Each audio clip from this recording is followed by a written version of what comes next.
Bonjour les amis, j'espère que vous allez bien. Donc aujourd'hui, on va faire la suite de notre série de cours arithmétique. Donc la première chose qu'on va voir, c'est la définition du PGCD. Et puis on va voir comment calculer le PGCD de deux entiers. Et enfin, on va voir un théorème qui va caractériser ce PGCD.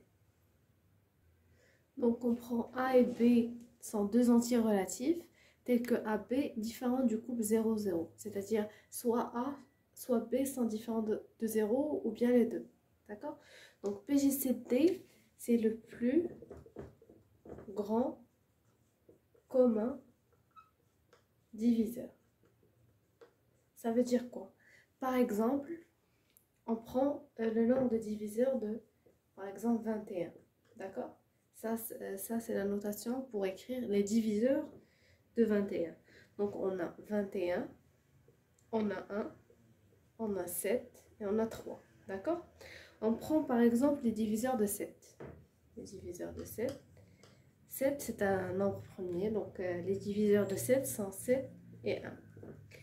Quel est le plus grand commun diviseur?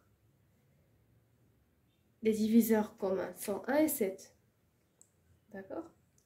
Ils sont communs entre les diviseurs de 21 et 7. D'accord?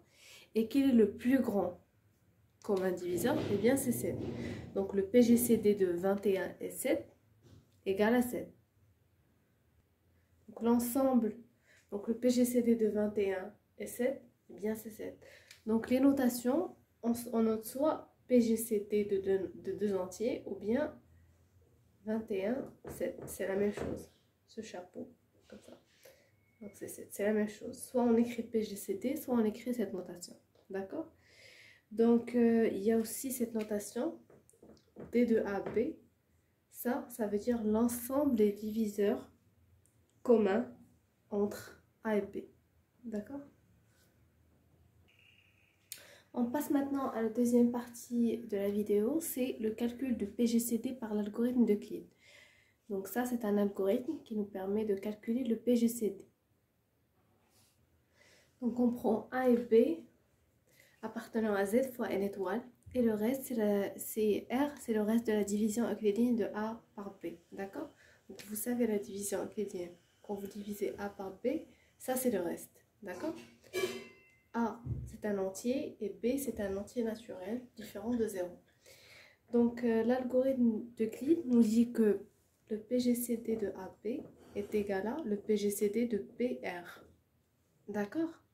Donc je vais vous donner un exemple pour que ça soit clair. On prend par exemple dans le cas où R est égal à 0.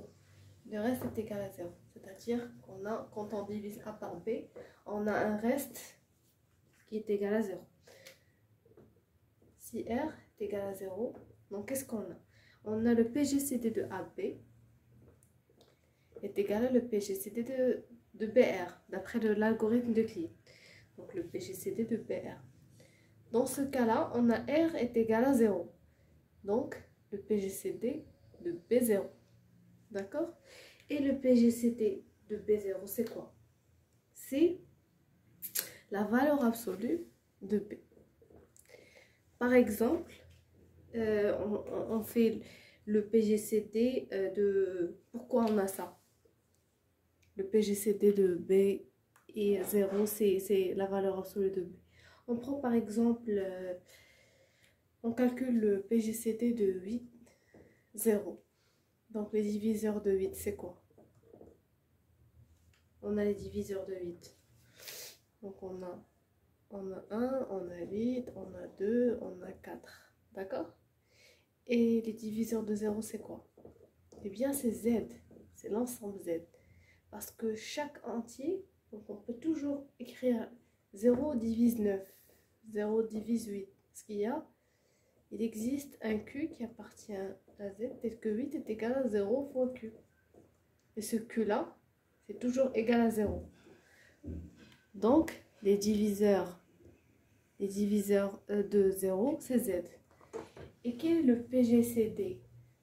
Le PGCD de 8 et 0.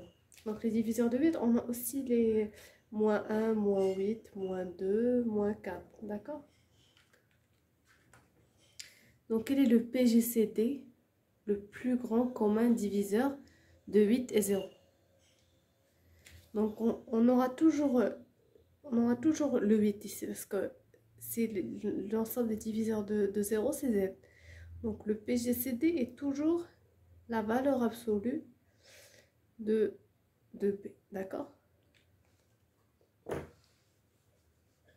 Voilà pour le cas si R est égal à 0. On a le PGCD de AB est égal à la valeur absolue de B. Donc, pour le cas général, donc, si vous avez par exemple un exercice où vous devez calculer le PGCD de 84 et 20.